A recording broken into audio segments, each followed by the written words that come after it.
Haleluya,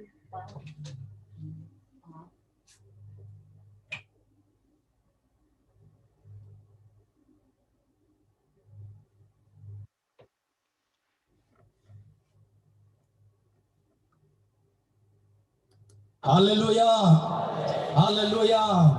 haleluya. Upa tunga napi takina kalundam hi. Libol nuaming hoy tak kitoy nuaming akwa pai koy na kana set na sa en nuaming pachangin Malaysia penong paiso kining chin ani na kanolhi na ayangin egel na leto pagel na kibang noy manina yung mo lupi na tui khang ging nam tun chiangin tuk sung khem tui khan petina imoto gel ma to mi fanonin minon teng aman chiangin bu na puakin chi bang to tu khun khem tua tong bei chiangin na jubli bol zong non lo ding din muna kiomin tua le nita ka kalong nu to nita kena ho limina pasien ngom pi na ong kep na tu ni lenga ko a thunong et saksaku gil puak venvana vogo ding banga jing sangsima siama ten pi khawung te de ke chile hang pasien ina atua khong ina ong tol dam sakhi mok le ken no ten tu liang munon lo ding kai chianga tua khong kanu pa na ka ki kup chiang na bang le atamine le atang za in bol ding atomine le atoi zo de win bol ding bol lim ni china ni ta ken satina thu kang e tu ne jing sang khobak chiang ina internet lai katong lu tin siao na sum tho na ding anambat tua za hi china ya bulitina ka ge atung nung pen inte pi na sum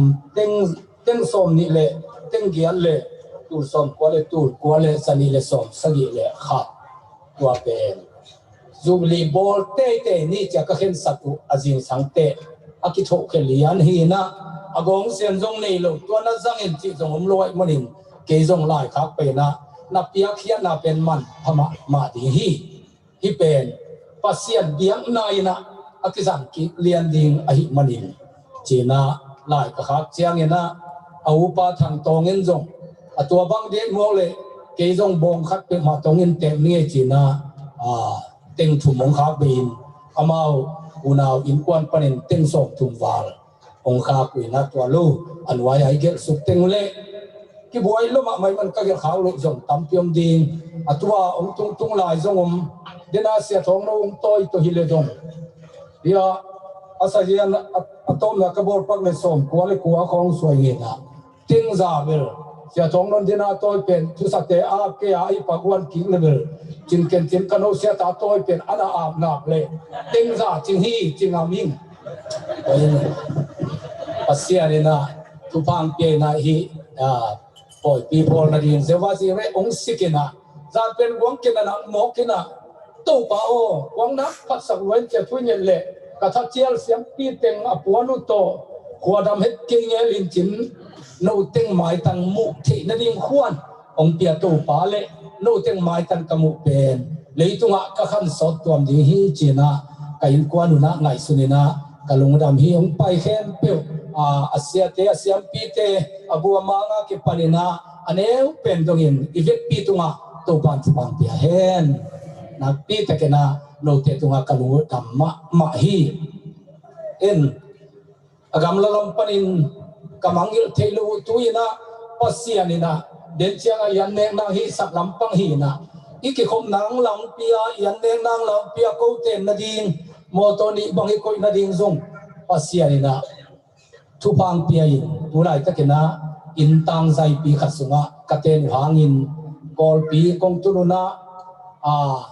in neu chi khasunga ke min ka in lai zang dal na u kalaka zong pen khama bu sat chianga akizang thangi philama thangi kang te hilowina nidanga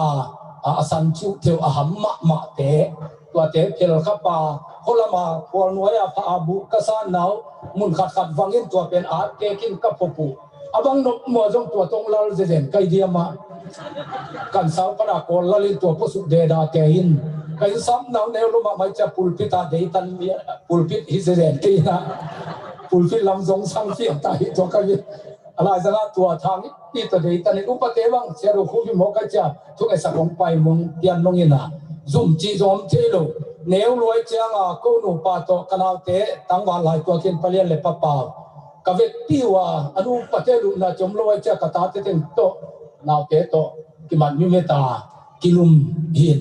นาเซนนาเลมเกจินีตัวบางก็ว่ามีเขียวกิมลายก็เสนินะชุพันเปียนะเกี่ยงเงินส่งให้เป็นมาโลได้เรียนอินทุเกตปีขัดลายนะตัวตากาอินทุเกตนาก็ว่าไปเลยก็จะลำจังอุ่นเขาป้าป้าอุรามังนี่นะเสียคุกไปน้องสาวน้องตั้มมาไม่นะเสียดูคุกเต็มสักนิ่งก็จะหีนะอมเทนานาสายามเอ็นเลงไอเวมจีนะเกินอาบุกโนอินมุนขามนากิลามโกมนาบังดิขัดสากายจะเอ็นเล่เนี่ยเลยที่แผ่นพานี่นะก็ว่าไปอยู่เลยอามาเต้นมาลุยแต่ยันกิลามเจ้ากิสอนกิสุสิงินกิวมิเล็ดทานนี่จากกิจูดขัดอากงเอาตุนปีเจียงอาอุดาเลนนอนดานี่อมเทลนุ่งก็จะเลยที่สามเกอสุงาลุบวงนี่จีนะตัวยันนะกิอมินที่อินกันเลยดิ้งเจียงหุ่นทรงปะเคนเล่อนุเลียนี่นะกันเอาอินตวนดิ้งบังเลียนี่นะไงสุนุงอินวันจัวขี้บวงอีเจียงนี่นะอินปะนี่นะอากิสามเคนเปลายลาจีนะอามาอยากสเต็มมาตัวหินปีกิลามินหินปีสุงากาลุนีดงเกียรสุงอินซาเปขัดจงองละเฮลุยนะตัวอินะองมสักลุงดำนาเลียนมันปัสยานินจงอามาอินกวนทุพาเปียมันินมีดังเตอเมริกาตุนนางอินะมาเลเซียผลิตเตมัดเดียงลาวอินะกิมเลตอลทัวกิมกุมตั้มปีงาขิตะเลอินกวนบุปุนมาลีนอกลุยนะสังคมแอร์พอร์ตปนินะเลงเฮียอินะอเมริกาตุนเจียงนะลากิบอัติงติงนะองเลขาลายุฮีเกี่ยวกับไปเจียงอินซงตุลซาอาอินุซงฟามูอินะฟลอริดาอาอินุซงฟามูอินเปอร์เซ็นต์มิสัตเตอาอินกุมยัดสุงอากอมสัตเตอเมริกาเลยตั้งตัวกัมมันพะเป็นเปอร์เซ็นต์มุนนิบังอินอภิยังนาอาอินสุงาฟักยากินอันวันเนอินะกับผมขาเป็นกลุงดำไม่นะมีเข้มเป็นองค์ไม่เสร็จนวิเวหีนะอายังองค์ไม่เสร็จขินโจลุริกันมันนะอเมริกาปนาจูบีสีมังไปกิมโนองค์ดิ่งเจ้าเจ้าเวลาอีเวกีนะคุณเป็นนาต้องมวกสักดีวกไว้อเมริกาปนาไปเฮียมาแต่สีมาดุนดำไม่กินตัวปั๊มอย่าเห็นโนอินะนาปีตะกินะกลุงดำฮีคิดด้วยกอสเปลนัสเซปนาอิจิเป็นขับเบกินะกิเซมโซฮิโลวินาอีกำปุ๊บอาดีเงนะทุนนั่งเงมนุนภาษานะเกี่ยวกับตับว่ากิมลายองมันเฮียคิดด้วยกอสเปลกิปัตนาเป็นเกี่ยวกับอภิยังทักมัสโจเข้มเปปานินะกิปันฮีกัจจิฮีบางยามจิเลตัวเข้มเปวินะทุนเนี่ยสกินอดียกินะกลอมนุกัยนมาส่วนเนี่ยองดิ่งเจ้าเจ้าด้วยแล้วลมเดินเทเบิลดินคอมซัมนะเวนี่ทางโอบางอาสันซิลเซียลแกยากันนะเจ็บปีนะ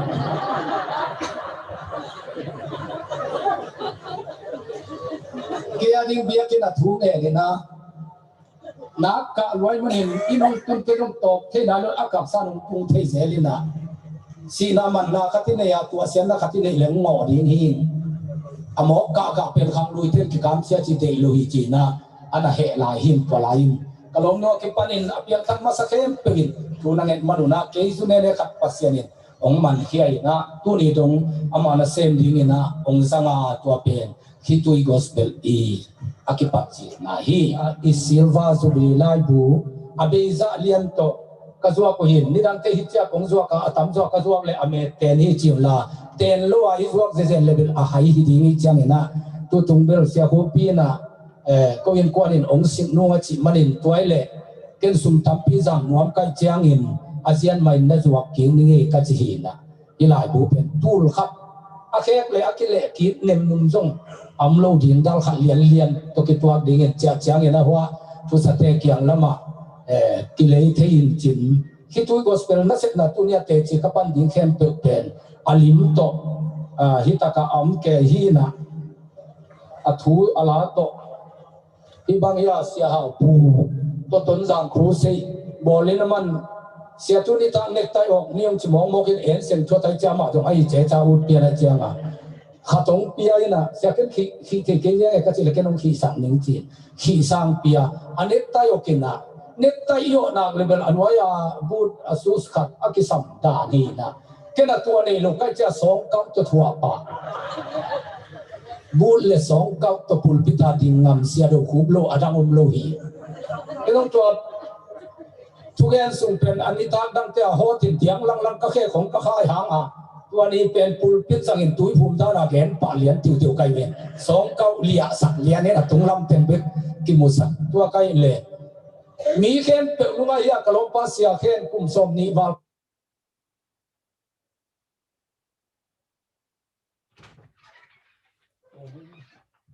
อีจูบิลีไลบุอีจูไข่หวังมีหอม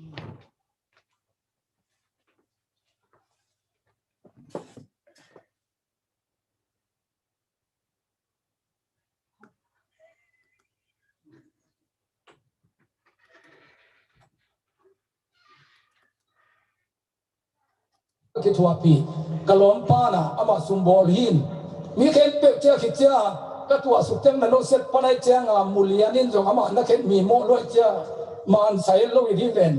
ทุสวก็งะวังละเจ้ามาจงกินออกมาเหมือนอามาบุลายสวกเฮียนะองเปไปตัวมามูนอนหลหุ่นมันเตะกระสุนเป็นกิมปันต่อไปนี่นะตัวนี้ตรงกะล้มเต้านะอคิดว่าที่ฮีนะที่ไล่บุษงะตัวด้านินเปลี่ยนจีรนามาเตเปลี่ยนจีรนาปนาอคิปันตัวปัสยานี่นะองหลักตัวนาทุพังเตียงนะตัวตัวปังสันนาเตตัวอจิมตกาอธุอลิมโตที่นาอดัมเตของตรงอลิมตอมฮีนะเก็บลายผู้บอลไงลูกนี้ขัดเป็นลายผู้บอลลินจะองตังหันชดเกยลายผู้บอลปังสวดสักเป็นเสียทองนูอมังอมินจานาอเมริกาปนุงตุงเลียนเอลโปตาจิมเตนงไปลุพมลุงดำก็ดิ้งจีของนับเป็นนับพงนับปอปินเอามานาวหินในหน่วงเงลินจินจิมเจียงเป็นเสียดูคูเป็นจีพอตินะจีอินจ้าจีดิ้งนังอนอากิเฮลินอามาองไปตัดเป็นวันนี้นะยิลุงดำมะใหม่นะอามันโตปาตุงะอ้าวนะครับองได้คิดเจียงนะอาบานส่งดีนี่นักปาอีเป็นหลังดูคูสตีเวนทักโอลูกเคลบังนักเคลาอันนี้ปีเตอีล้วนนะฮางินะอีสิมีขัดทักขาโมสีบังอินเสียนนาปนินะอามานักเตลาปาปเสียนนักเตลบังนักเจียงินะเลยบุยปันลามินินพอปันโดมินะคิดตุยนับตุยโตหายจีนตุสัตอามาเลนับเปียกซาจิเลตาเลอามาอันเปียกซาลมนักวอลเตโตอภัตุคิดตุย Gospel Ministryตัวนี้กุมสมเลยกุมงาจิ้งพองนาดีนินอาบเซนสิลวาจุบลีไลบูอบอลุนังมาฟุตาอัฐกินักกุงอาพีตัวตรงนี้นะอัชุลังดังขัดเป็นเกอจูบิลีลับบาหลังดูคูบีนะอินเตงนาดีงอันกวางองลุยมาซาสุมเต็งสมทุมตางองเปียสมองสิบปาคูปีดีนะหลายผู้มันเข้มเปิดเป็นสองกิมมาองสิปาสตาเสียคูปีมาหิมันินเสียคูปีนก็วินกวนในองสินุ่งเอ้องสิเจียงอินก็ไล่ใส่เสียนักลงดำซิงเอโมจงลำดังเสียซีเกยอจูบิลีละดิ่งปาลังดูคูปีงาอันเต็งอเมเต็งสิปาคูปีเฮียนางลายบุตรเต็งสิปาคูปีเลวตรีเกเบคีเป็นอาหารมหีนะก็จีเลยเสนังต้องเสียทองโนบังอินะเอาจีนะเสียทองโนมินมาจงอปาฮิจูบิลีทัวนาบีตะกินะตุตุงินะลุงดำมุงลายบูกบอลุจียงอินลุงดำโกนาลิมตะกินอาดิงกัจิวเลอาทิตย์โจดิงมาองฮิโลวินตัวจียงอินะโอฮิซาตะกินกะโจมิปีเตเลPASIAN ay kem to tena ong pan pi manina hichiang kitung the himoka chiin ko zo lo lai bua zong hum khit zo lo lia ina min sayan in bol ni chuwang lak le hum som ni le nga sunga pe gen khit zo lo sa hi toy manin hi lai bu sunga aching zon koi kai manin ong gen leng so lo ye manina tua thu tam gen ke ni in china tam pi to pan dam sakena misi nangon tho sakin loki te tapi dong suakin tapi do min tuami tampi takin saringin ya thapna องงะนาดีนี่นะกูอาจิงตากโลเป็นตุย gospel kanun tang na ong sang to pa se ni na min ta pa to na te tan ta hen sia thang pi le sia thon te amau sia khen amau ten chum ong ding khin ni na tuan ni na ong ding nai lo lian le ai kwan pi nu na mu hia lian ong ding di wo le gospel na se na sunga kum som ni le kum ni ani so na asangam teng tua Amerika zuwa na apai ding in apan keng chung sit mo kena tuna nalong pai asangam tengam dang pai ding hi na nanga pa bam chi ding le yam hi bang to aki hi te ding ma yam bang ne bang don ding le yam chin apan chung sit mo kai ni nu hi mo ke in pasian na ong puk si sak lo hi ke ne lai teng so ngor ken te chi in to ba thu ba to Amerika pai te sang hi kain khanga si start in zoma pen ama in hi na kam dang pai lo sai na in nei piu piu ni man percent tu man pia saki hallelujah na pi te ken ilung dami ken pen kanu zong the ka pa zong the ka the tam luai mani na tu dong degree khap zong na lovin tan giat kia to nani tungin ken waya pa i chamen pa palian ni na ka pa hoi takin theinan kanu thei lo ina kanu le kapa man hoi taka bolin hanginom laya kaswan le awa kong tungin aku aman suang lai jang na wana hoi ke na pek me chin na khai lo ko in wole pa hi ake chi hi na ke noya kapalian un pen pa chiang to kham khom sa mi pa hoi taka te lai chiang ama pen pi te chiang khong khat zowin reven kham kam lian i phen pan hi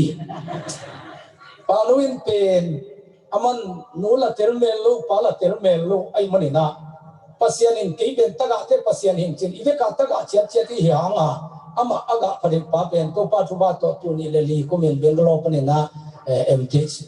na sakena pasian he pina to azo ke pan mi sen na le sep na Khitui gospel na sep na lama ama tawon online na mang lai ka ke sak ken pe tu ni dong ama wal he na kanal tunga na pin kalung damin mi sen to ke sai ama le thi zoi manin ton kim ching ama nang gen ni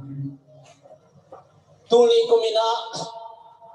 CCOC na semna akikia akikhol tak chiang ina complete kama amaula pasian tu tom tom om sam amauli amawina dingzong nai hello din mono am chiang ina tuli kumina sia bu nai akichi sia lahi bu lahi la nai lai chiang na gol zo ma ma khat ka ku chiang na na ho ina tua pa ina siao bang le ko lama Ruse nong bola nong van kele CCOC la ki khol ai manina mangthang ding hiu la china tua akipanina tuni kumin sanga panzo bangle hi pen Macedonia samna bangin kazahi kong pai ding hui chi pheng phang mo kina bang mam lo pi ma pai ding ina tuni le khata isaina Ruse boarding nana ki kai khomun chin to la ya phong zo melo chinan ho ki sa dai ja kan palin lam te na kal hat achu te na na ki kai khomu mizani ko tu sung nai lo an na ki wa nge ku kal hat a chin ki tak chiang a ko tu pan a ko tun chiang a amau che hun lo ta asung jong na kai hin ta we ja aya thu ki gen nai lo mo kai chiang a bang le china kal khan ma wak be ding china to panina ya terima usian lian te por mai na pan pi hin kal khat ki wak te to ina to Rusena seta kina ki bolin tuala ina a ze khete po de pi te por khong na pang chi seni na tu hilayuna tuala ina music ong tum sakuna tua US tungkin kimnu te unao chi khong to tenga de takina la sadingina akimina kawak ken sukupen tuni long kan pale khwa to bang music kim tak to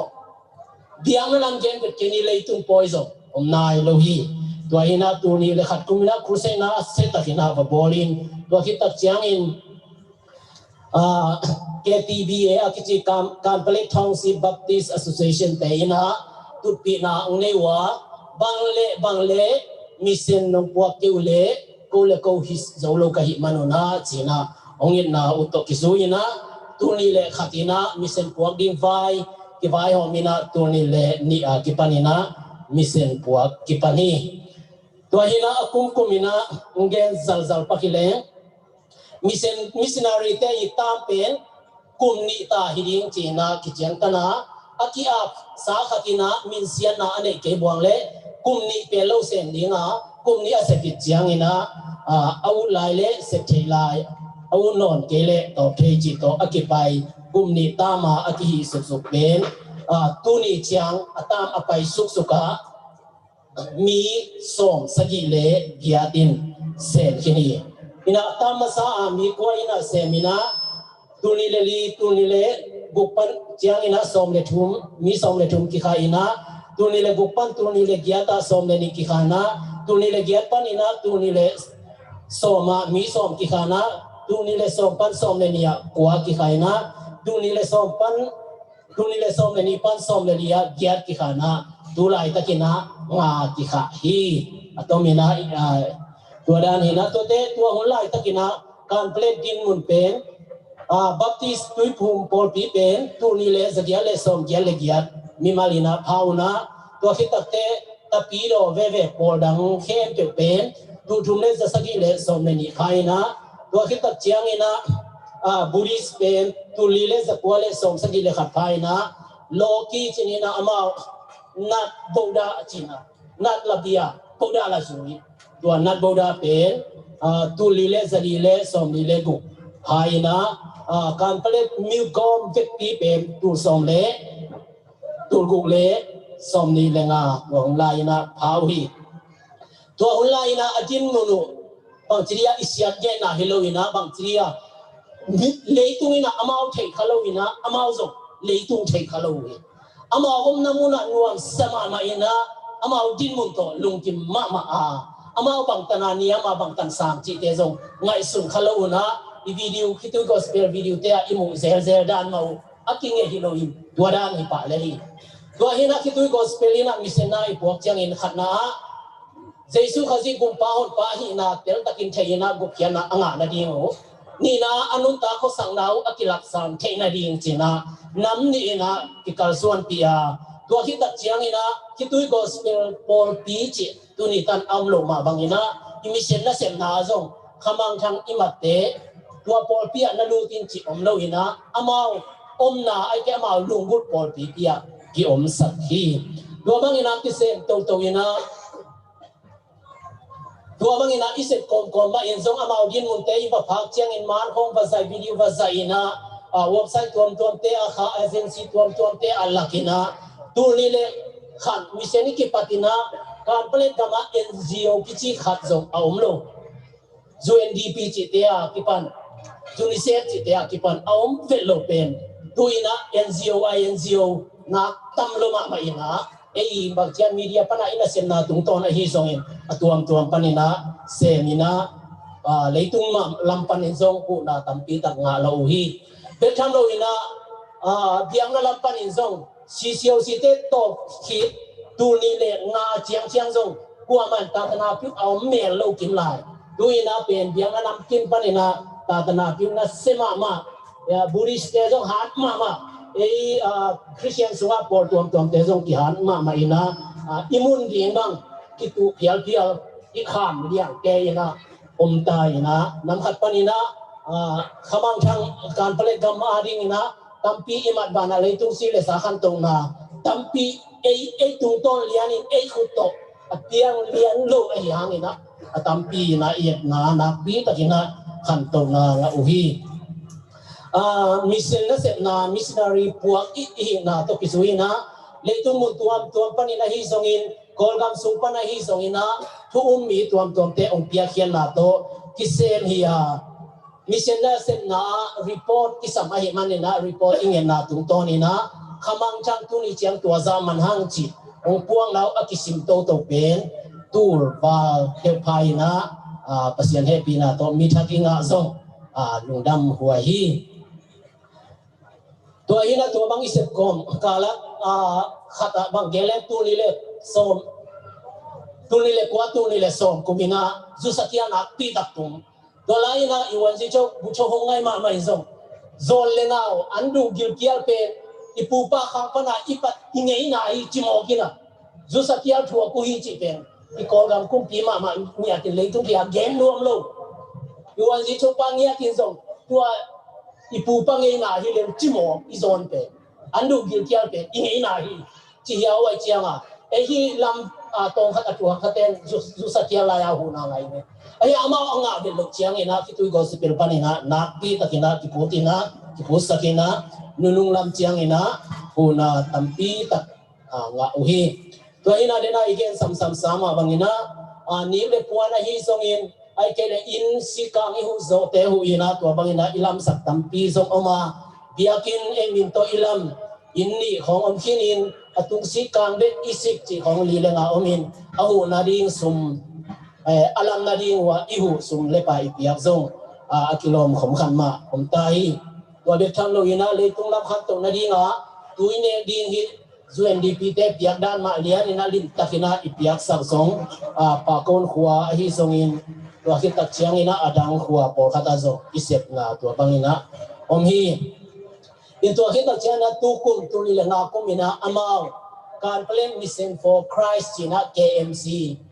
kan plan mite pasian thu up zo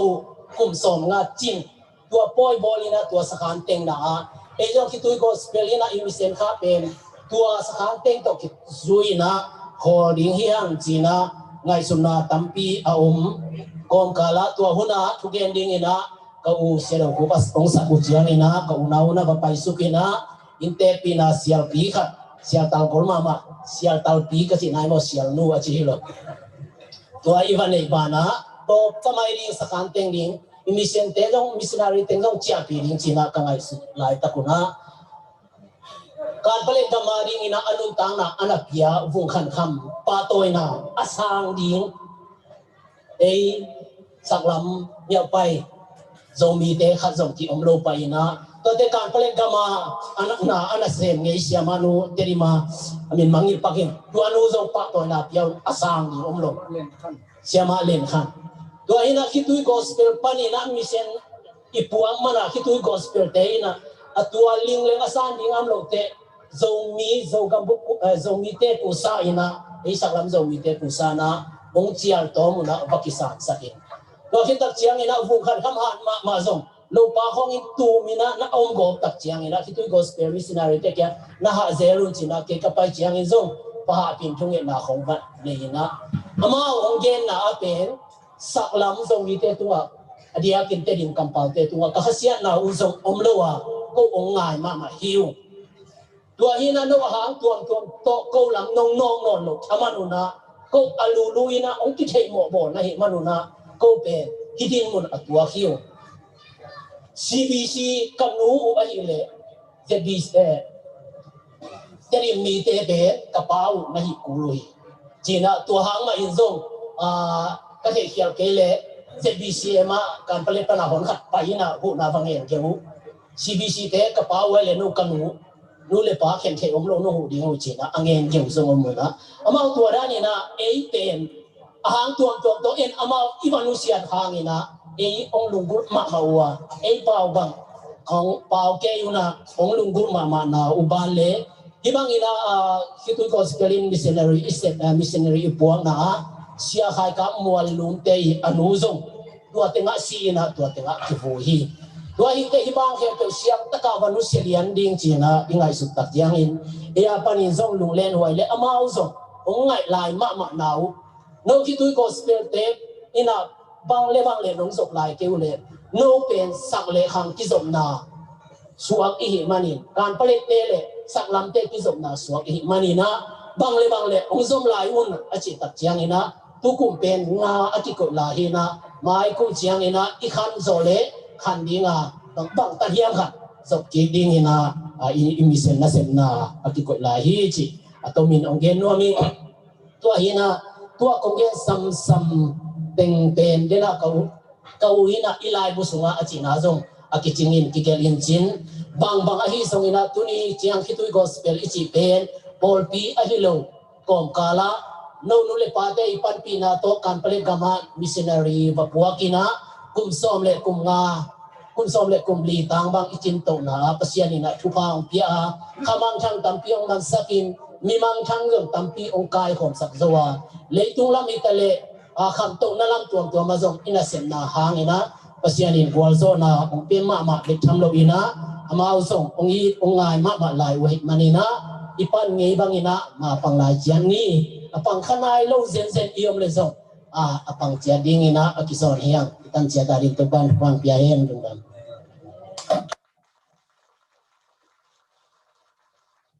ni singlam te pen kor zam singlam te hilowila kapian na kapu am khan thang to kapu tu na singial khwa ni khat khat tur khat sakwa som ko le khat bibik li apa ni na kapu hi na asingalu chanen singial ten na la khia in kham ka pai khatina athu tampi ne ai manina hi pen mo to posakena athu ten mo to ten ang puak sukin ya let tamate hoi taka ka bol sakina hi singlam te ka ko laina tui moi te tun ta hana taka ke mam sianang tong wang lai sia sep lai takina wang lai khu se ya ka pai na man tai ki mon mi hi na sagai pana sangman polai manin atai puan sot cha te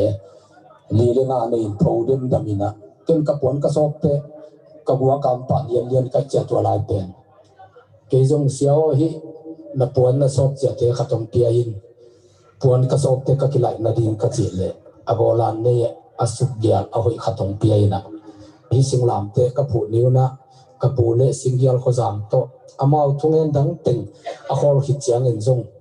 nai khat bang ko ina kap nge rin thu ka nge ta pasian ina ong mu sak vision hen pen tu nia i hun te khong jong hi phai ka pasian ina tang tung lo me lo thu phang pia mi puan piak sa to ka ko hi sing lam te mi a ding bang hai te jong ina anu teng mang piak sa to hi huang pi jong pasian ina eang hi saka tu nia kong sit ma jong ilom teng le sa kong piak sa ta jong do na tu le za thum bal bang man hi na teng song wal man puan to tho panong koi sak ki ka pasian in ka zi ka ta le ka lom ka won no teng to ya ong lung dam sakina i na thu sang ke leng mo bang suang ding hiam ka ta pa mang pi china ke ya pa buang za tui zong dia pai be hiam tung lam ka pai suang number 4 fence dai te jang akha sim so te ta te za tui zong ding na ngon atua chi pa hi mo i na thu sang ke leng bang hi suang ta sen tam chi te nga su cha to pa pe hoi mai manina vial ni athu na thei lo zong na pi na tha no nga pi bangun ke pian sia tak long thei chang na hila pen hi ma e mo chi tek la hi manina khat ve sakin nei ka long dam hi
gospel te ki patung lamin kagamun sang zo het loina online takin Khitui long kyok kyuina thungi anin media ding in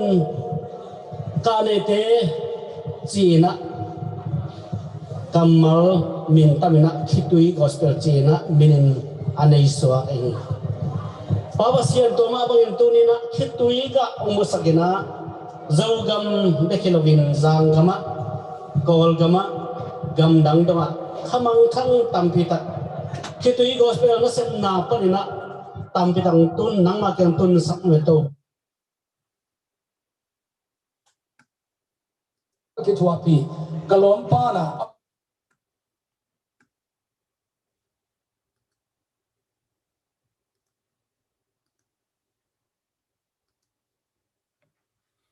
Hallelujah nong da muhiam lom te lung da mangi to pa hoye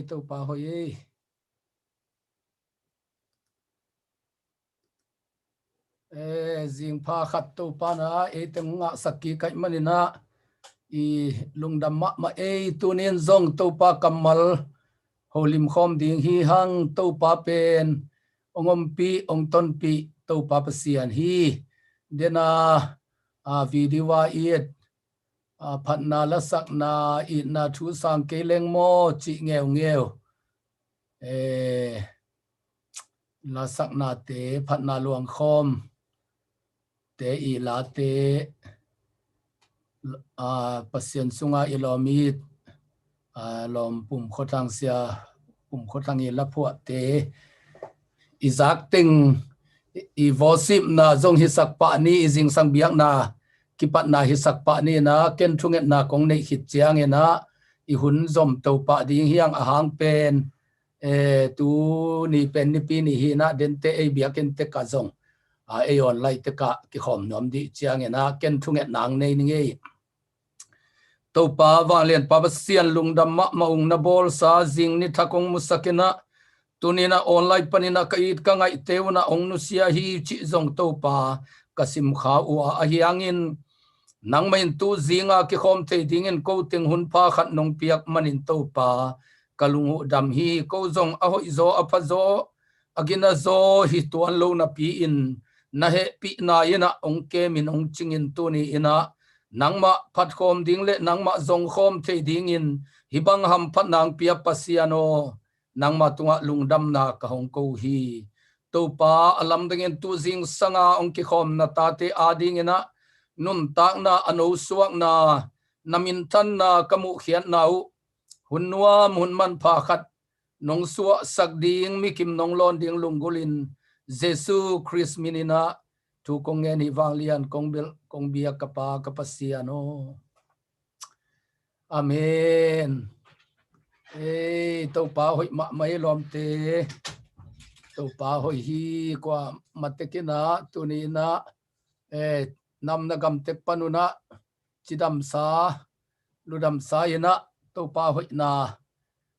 to jing sang khan lo nuam ma chiat ding ina ong lamening to pa pasian ina tu jing sang eitenga dinga ong bol sak hunman pha sunga to pa kamal ikikup nop tam khopomina to teng tu jing sang ina lungai khom ding hanga leitung hak sat na lungzuan khong ina tampi te paisanina tuni ina ahoi to pa tunga lungdam na te ko khom ding hi hang chi tu jing sang ina thungen khom ding hi hang ai le tu jing sang ina ilungai khop ding ina kong tel to pa kamalina alung leng te alung zuang te I pasian ito pa ahi na tua holim ina to pa kamal ngai khom ding ina akichial hi hang ite biak to pa pasian pen alung zuang akhongai te I pasian hi deu phama mai na leitunga lungzuan khongai na khat pe pe vai khat pe pe hanga lung sim tap khap na khat pe pe anei mi ta ding ina aton tung ina ahoi ton tung to pa mi hingina lampana itel na sang na ngon ina asiang thu zo a hoi zo ongin na alian to pa tunina be khom pai khom ding amai pha jong khom ding hi hang china ki han thon nuam hi hang pian chilalian som ni le giat aneu som panina som le sagi dong sim suk sukin lungai komin gen komina ithunget na ding jing sang devotion ki am na ding ina tua pasian ina alung leng alom samte i lap ho dan hele khatang lung zuang namte ai to pa a hi na tua pen tu jing sangin again nuam hi hang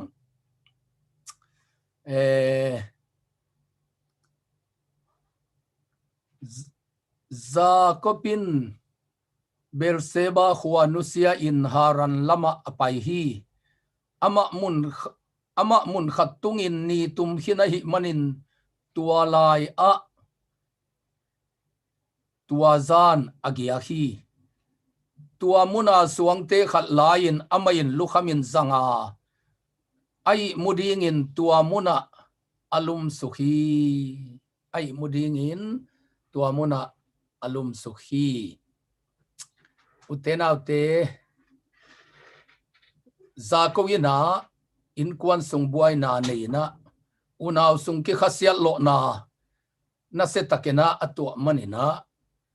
anwa pa in panina tai hiaina hwal zin hi eizomi te bang in sungai zongina khosungai zongin ilom ngai te khong to ki khasial lo nule pa to ki khasial lo te nidangina galkap tumchi chiatuna galkap tumina payu hi tu hun chiang ina ahi le gamdanga paisan chei zongin khwal gam la jin san chei zongina in pana thu khat pe pe hanga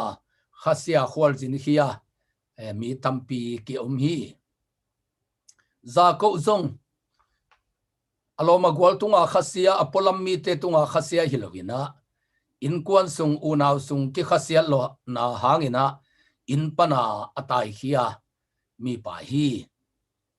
leitungin nun ta na sunga khasia na tak tak te pen apolam ikimel te pilo agam la pi te lampan ong pai khollo zo ina in kwan sung iunaw sung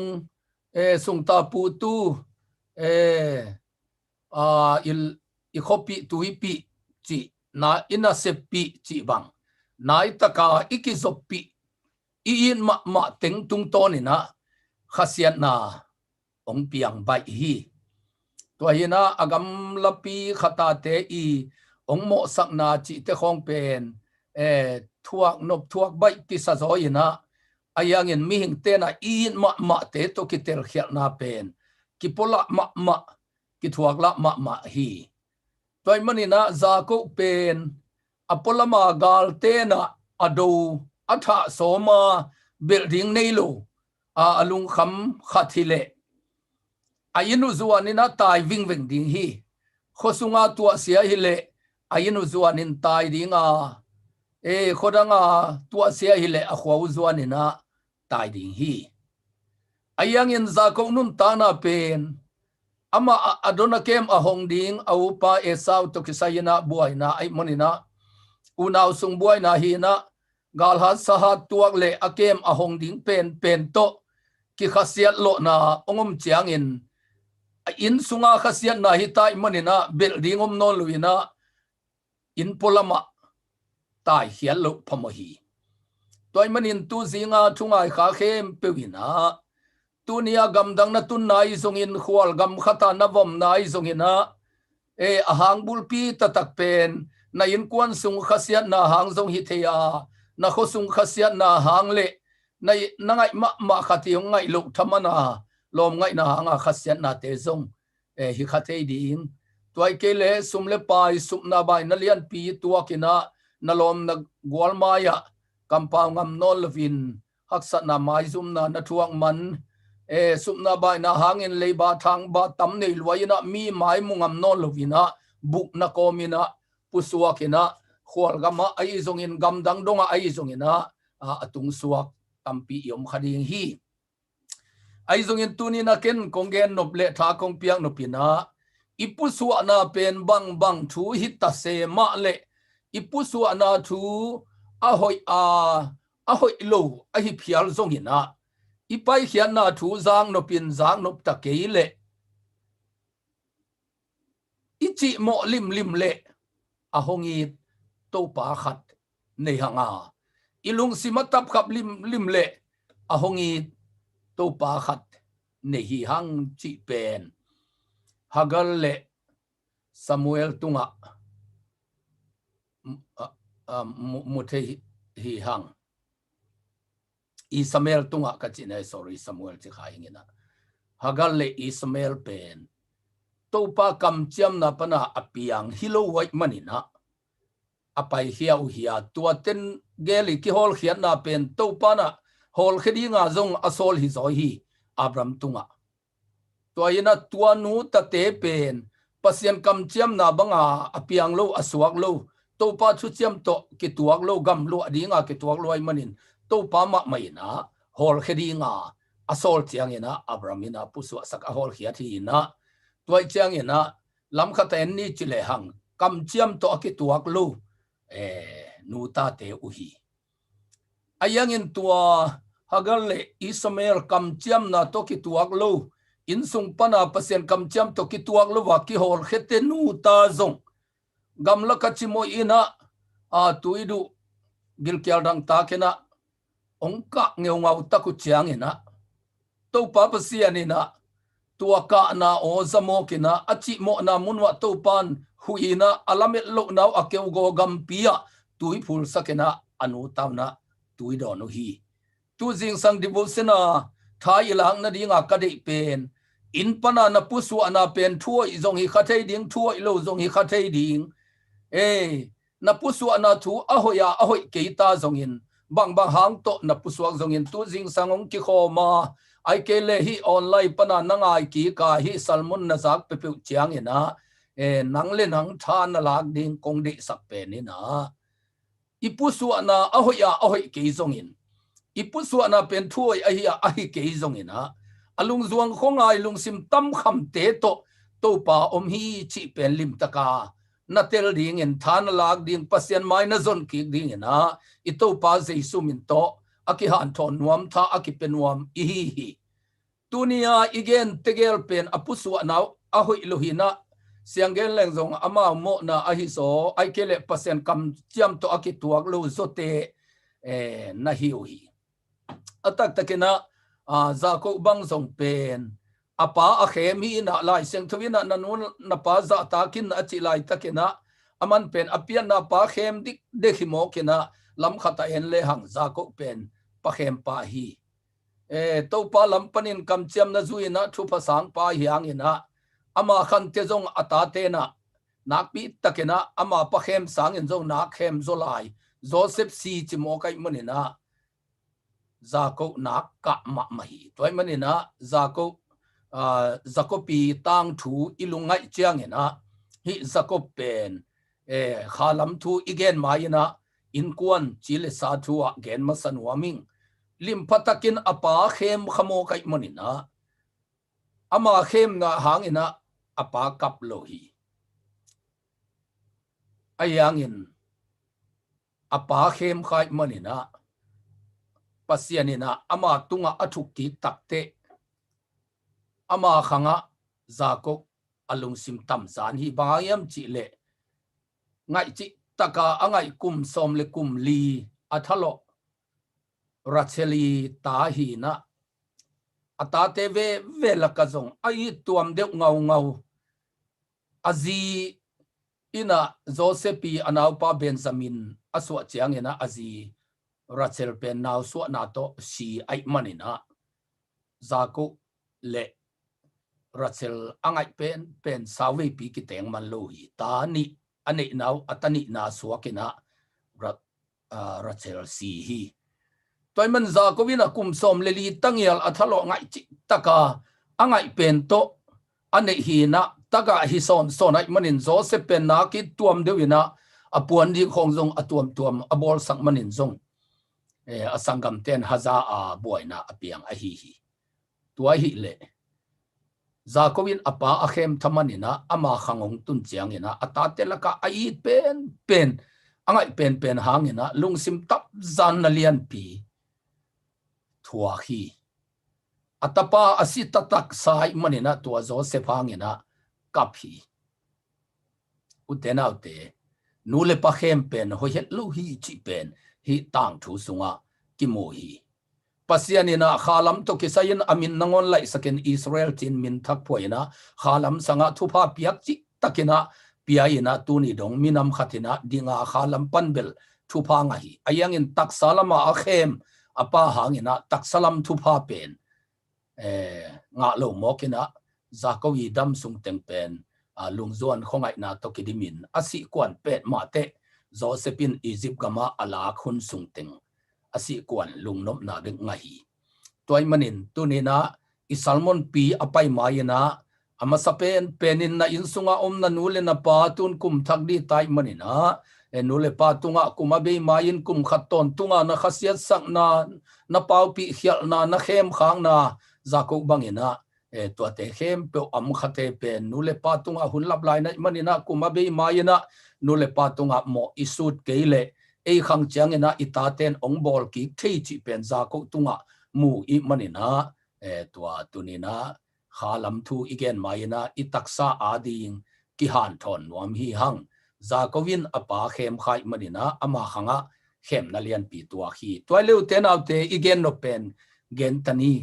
za ko thu na thei ta hi mi hoi hi lo hi au pa nga ding gam asu pa hi na apian na pa akhem pa hi tua hangin buai na piangai manina atai hia hi toy manin hi tai hian na ilai siang thu sim namun pen thugim nam tui tai hian na hi khollo hi pa khem tua khite sangam pa to ki tong ki khasial lo sangam pa tha ding lawa tai na hi na leitung mit to en ni chile hang ama mo na hanga tai chile leng zong ki hial lo mo kai vi Zakowi pusu na atai hian na hoi lo hi thu hoi hi lo hi ayangin tai hia ina gampalaka ama gua komin huamialina ila sang na ina huamiala suang tumbe kalu kham ha ngachi ma bangina hila phuak te na zako kamal tamina akiphuak hi na toy manu te na te huamialina tua apa akhempa sangampa gam asu pa thuman lo pa ong tai hiaina mi hing khat pasien bol saming khat pen gam palaka ong chimoin khuamialina gam sate omna hum pi sang kam ke te omna gul pi tham pi te omna laka zanina azua awate hamina wa u khong hamin alungzuan huaina gam palak ama bik ongom tak chiangina apai khiat dan man takele agam tat dan man takele pasian bol sami khat chimo pen pasian ina phoki hallelujah hallelujah toy manin tunina nangzong in pana na puswa na pen thuo izong I khading thuoi lo zong I khading inui pana thupang pedidek kina inun ta khosa khak sai manin va puswa kin sangwa ka in ai zong in sumwa zong in chai zong ina thupa tong puswa sak zong om dinga nule pa to ki ho vet lova khasiat muisiat mana pai khewing veng zong om khading hi hang toy manina ipusu adan ipai hiat dan pen khat le khat ki bang het lu khading hi ayangin phamok lo hi utena te tunina hunna nei lai hi kam chiam to ki tuak lova apusua khia Ismail to pan mangil lova lamet lo na mun panina tuilim apiak bangin pa khe mina sangampa gam suina gam ta thoi lo gop hitte tai khi a suang tum alukham za ko pasianin nuselowin aho pi bangin tunina nangma nun tang na zong pasian thu to ki tu lo na tampi tak nei na in kwan sung thu to ki tu lo na tampi tak na nei hangin tu jing sangin to pa na nangong ho pi ve ding hi chi pen hi thuni te tung ton ina ki han thon masapen pen nuam hi hang na chi mo na lung kham na to pan thei manina tu lai taka na lung kham na chi mo na na hak sat na te na lungan nuam lo ton tung te to pa ko ding hiam again te na ina nu le pa kha se sak go pa pai hia mi khatina chik chiang ina hak sat na kam siat na katungang tung mok tam mo chi a lungzuang khong ai kha na hi khak le lung nuam lo den ke anung ta na hi khak le kumbe nai lo wa namo su na ding hunom la ya nanun ta na zongom la ya manina nanu na pa tunga mo na su the ya to pa to kilem na nanga the nu le pa tunga mo ong su sak the pen zong atatakena to pa to kilem na khasiang tho inga khitte I ding dan thuman thu tak tua khain ong lak hi zo hi zako suang tum khat laina lum so hi anun tang na sunga azon pen hun lai ta hi suang lukham tang yal chi pen nip het lo khading hi gampala ka lumai manina del pha sa pp te naum zen lo ding hi toy manin za ko adam sunga azon pen hun lai tak achi mo pen hun lai tak le khat guak khat tang lung zuang a hi pen hun lai tak lian in ha to pa ama tunga kilang hi amain mangmana leitunga ka le khat ki putin aka le donin van ban hi pasian van tung mi te tua ka leitunga ka towin akum suk amu hi uten autte anun ta na sunga achi mo pen hulai tak lianina to pana za ko ho pi mo hi nanun ta na sunga beidong na kisak pen lai tak pen jesu to na ki mu nang in hun hoi pen hi zo sopi chimo na kisak ma hun pen jesu to na ki mu nang a hun hoi pen hi chi chia thi na leitung nun ta na kam selo sing e mo na chi hun lai tak pen jesu to na ki mu nang hun lem pen hi ka in sung kam se ma se mo da na ka na tamma si na chi hun lai tak pen to pa ho pi na na zak ding hun hi chi chia thi za ko adam anun tak sunga azon pen achi mo pen hun lai tak alung zuan huai pen huna am lai tak liani na to pa ama tunga kilang hi hallelujah enin tua sana to pa dinga keipen na pa Abraham pasian le Isaac pasian to pa kahi hi nang le na suan khakte tunga tu a na lup na le tang kong peding hi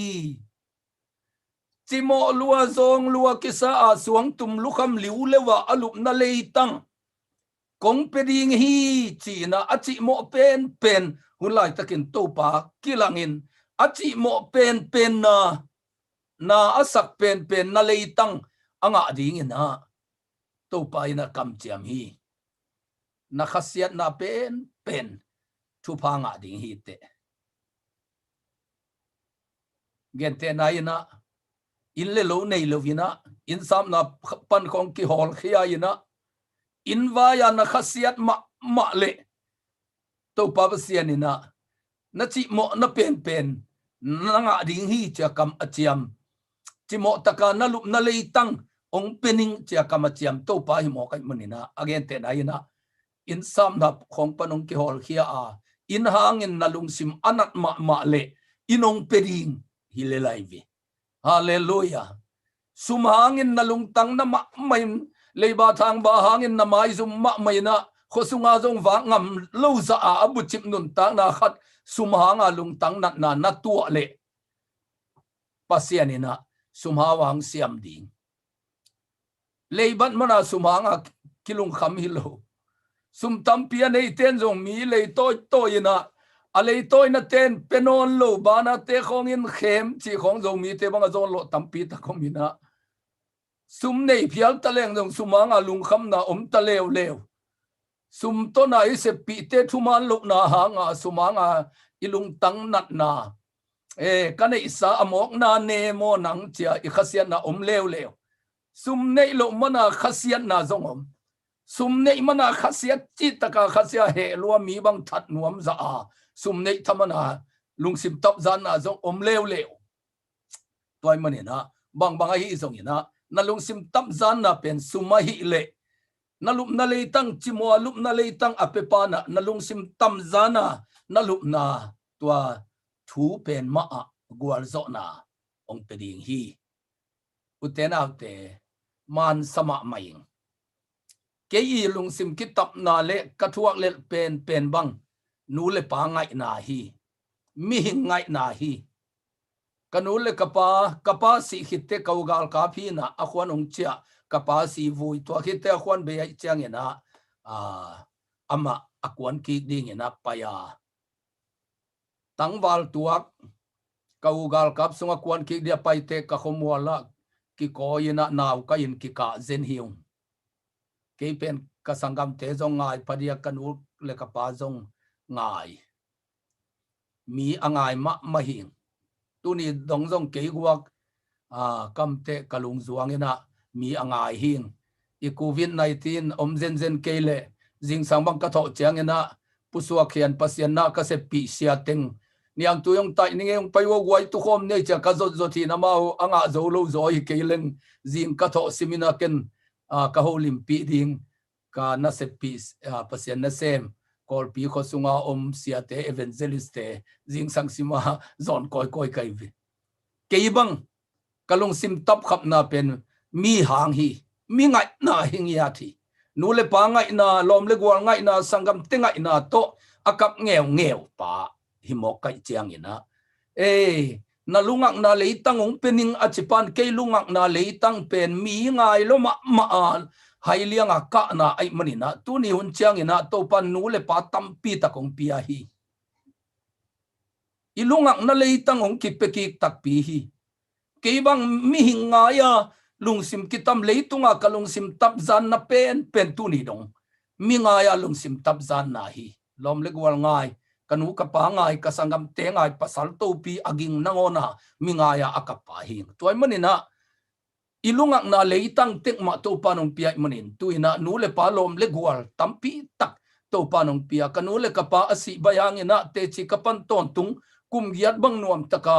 in sa phelo in tha ni le huang gol ma ka za thi thi na di na pakhen go khen le nulian kanu ka pa di na to panong ko isakin i chi takenong i tu hi iten na leitang pi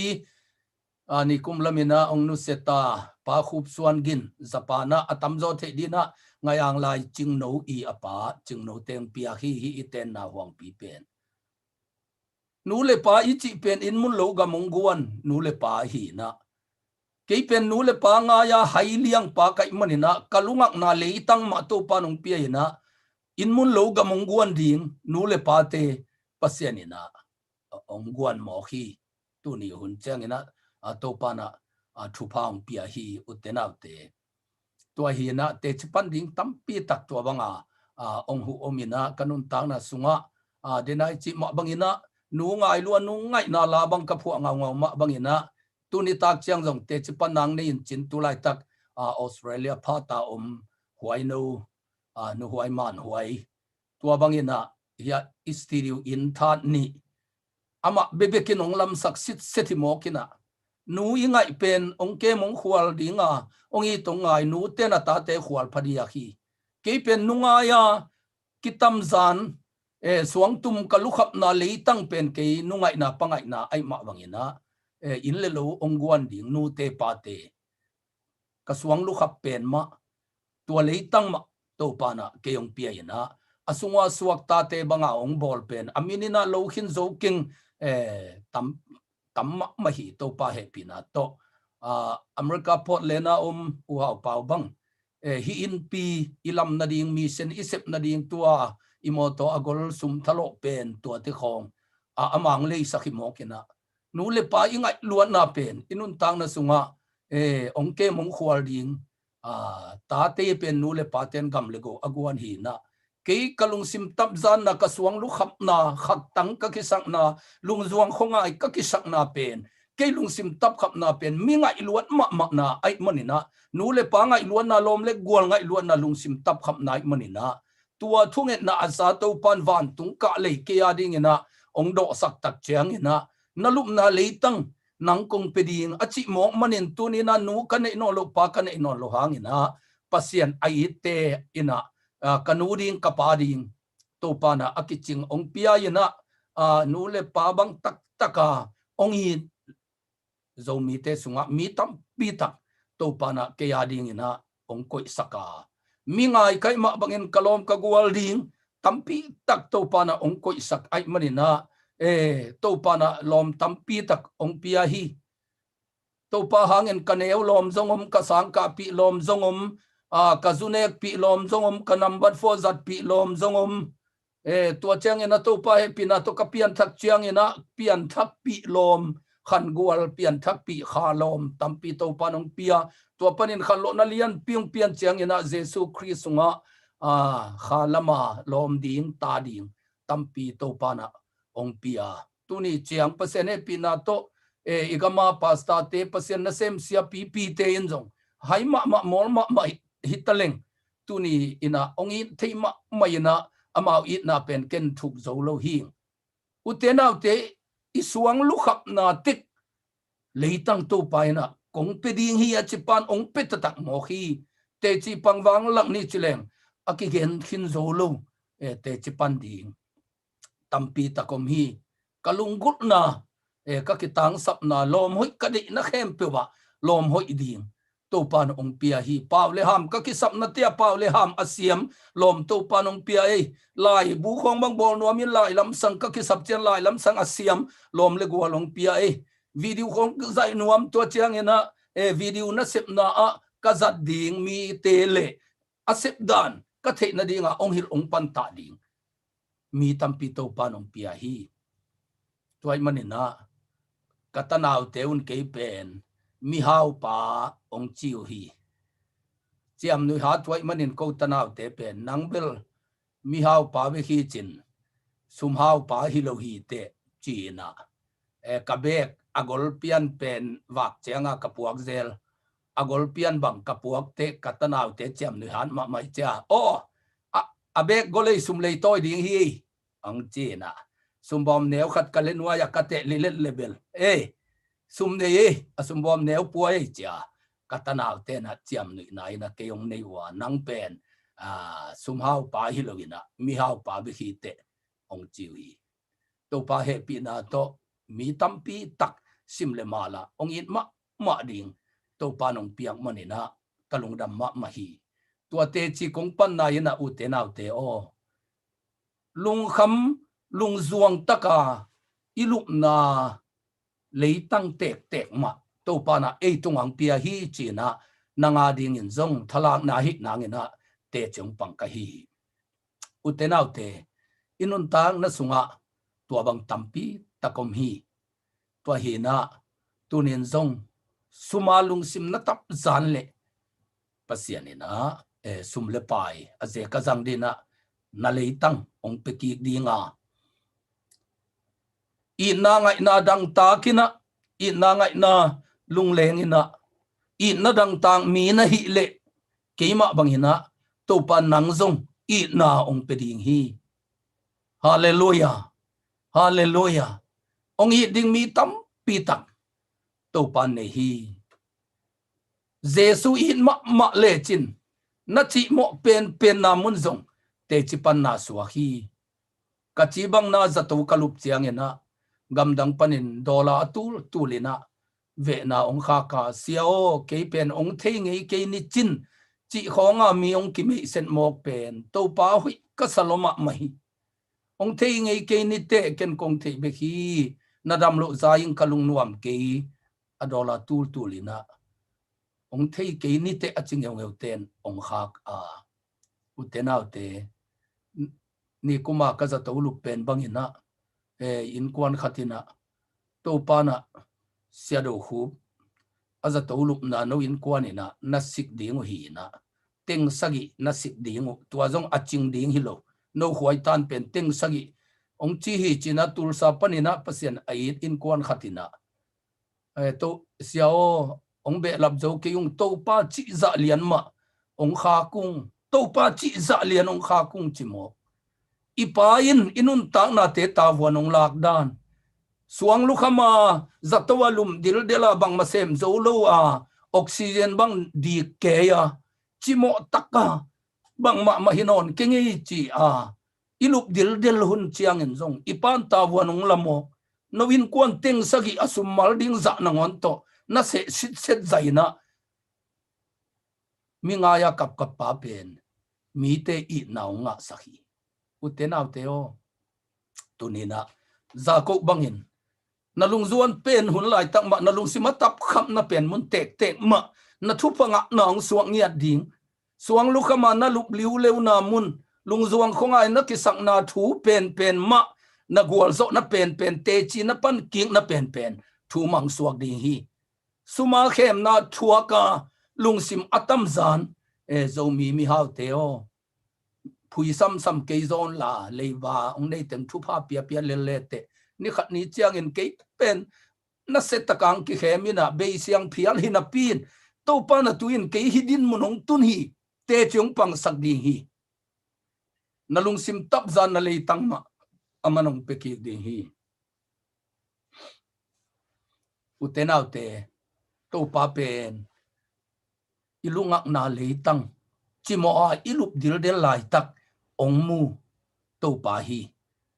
za ko adin lai taka ki ho pi zong hi lo hi chimo in suang lu khama alup dil bang ma tang the no lova suang tum lu khama alupun lai takin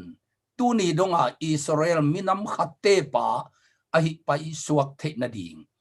pasianina ama ho pi na kam Cialpi hi tua ding in nang manun tang na zong to pa na thu phang pe ta hen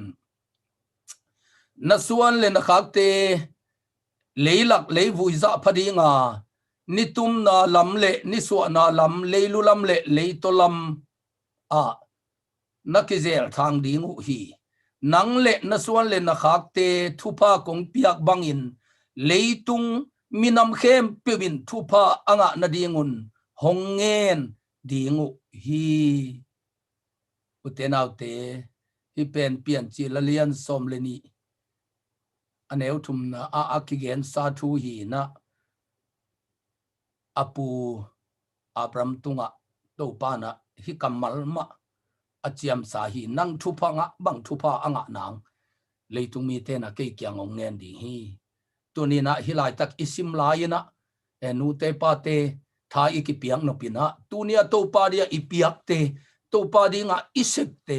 midang te ihu na te khem pe to pa dia igim itol na khem pe idu ide tengola siang tho taka inun ta na khem pe pen e ading hilowina na ta te ading na tu te ading Abram tunga akichi kamal te ma atu papa za ko tunga kichiki hi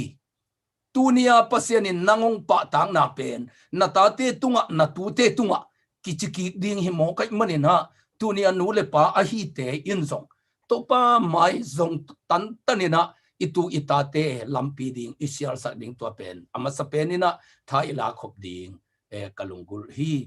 suang alukham pa pen tomgen ni chileng en huai het lo hi suang lukham hi lum hi thia thi utenau te bel ding om lo hi hao het lo hi en huai het lo hi suang lukham chi bel en huai het lo hi ayang in tua suang alu khap lai tak mai nang pen ong ki eng lo ma ding en chi takang kieng dia manina nang thu phanga bang anga na dingu na mi te na to pa o ke zong za ko pong bang sakin to pa o ke zong za ko bangin thu paung pia in ong chi dingu hi achi mo pen azon pen a en huai lo pen hulai takina to pa kyang pana azak kamalin mi pen nang dan u chi taka u dingina nang ne sadan ani nanguna nang thupa kong piak dan anga nangun ke kyang a thung ngen ding hi utenau te tunina na en huai lo pen lai tak main lungsim tam zanina to pa na biak le nang pen a en huai ma mi te na o to nu to pa e pathang te nu niang te thupa na piak bangin chian namin lo a thupa pasien kianga anget ding za dongin kong koi ding hi akichi hunlai tak pen suang lukhama en huai lo pen din muna am lai takina a en huai pen hi na ding thu pa nga mo hi tunin na lungkham na hin kwanak san na nanu pakalak san na mimal hak san na hangina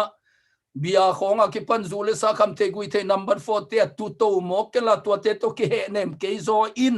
tu lai taka na hak sat pen lai tak ma ina to pa ho pi na to pa o ngai le te a en huai pen in kong bol ding hi kata o chi na o na zak ding hun hi zo hi za ko a en huai lok pen hun lai takina a en huai pen a hi na ding kamal azak bangina tunina nun tang na pokhopa gente liang vai akisama ma khem pe ito pa nong ho pi na pen ni khat ni te namin lo zen in mi ten ke kyanga thung ngen ding nang thupa kung piak banga thupa ka piak nang in nang min pau lam zen ina thung ngen di hi chi mo hi to ding ina tu zingang ki khom pe le azanga khem pe ibiak to pa basianin na in kuan na mimal thupa ong pingiat ta hen enin keimai nang hongom pi in na pai na pe wa kong kem ding hi hilei tanga nang kong pai pi ki ding hi bahangiam chile nang tunga kong gen sa thu ka hi hin matengin nang kong nu se ke ding hi achi hi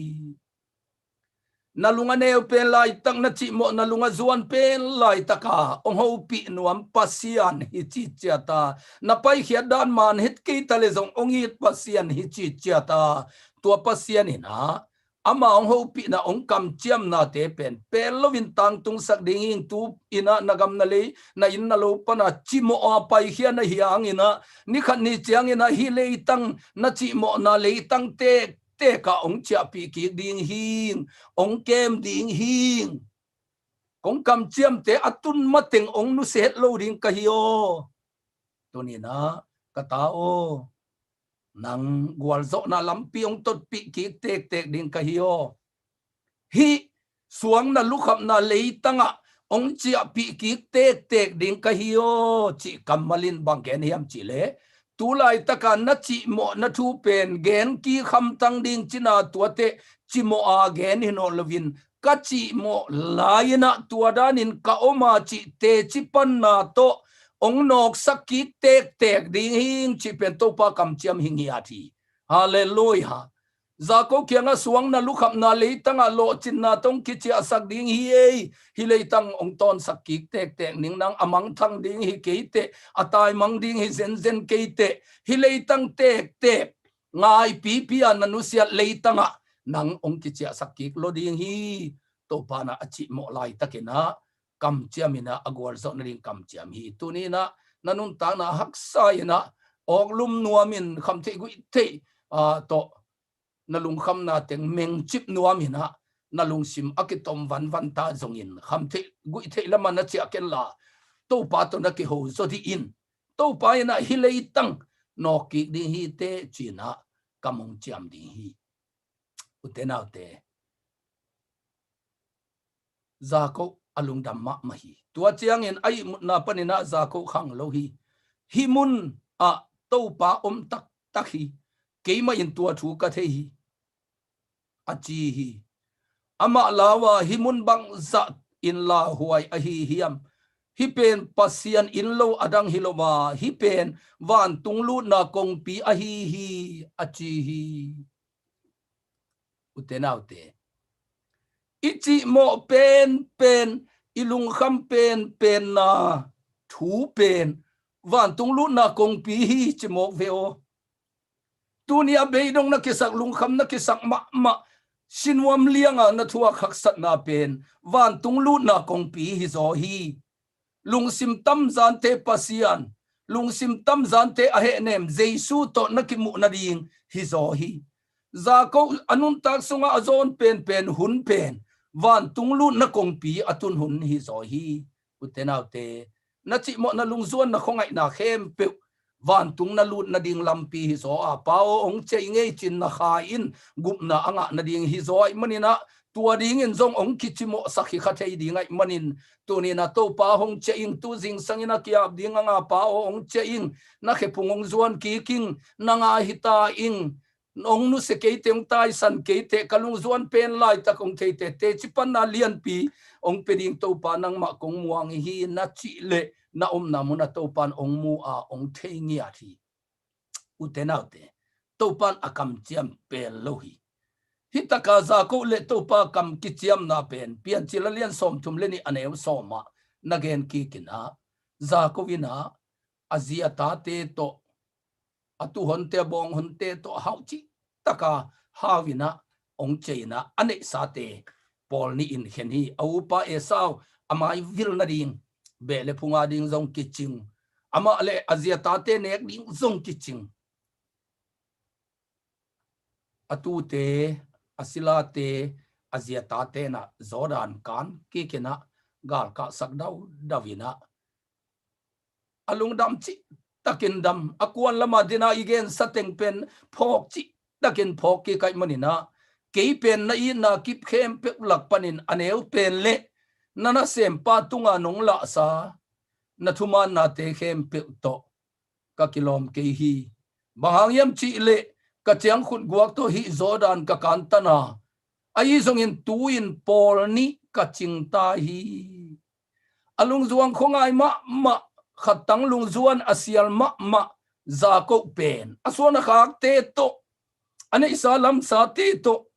pol ni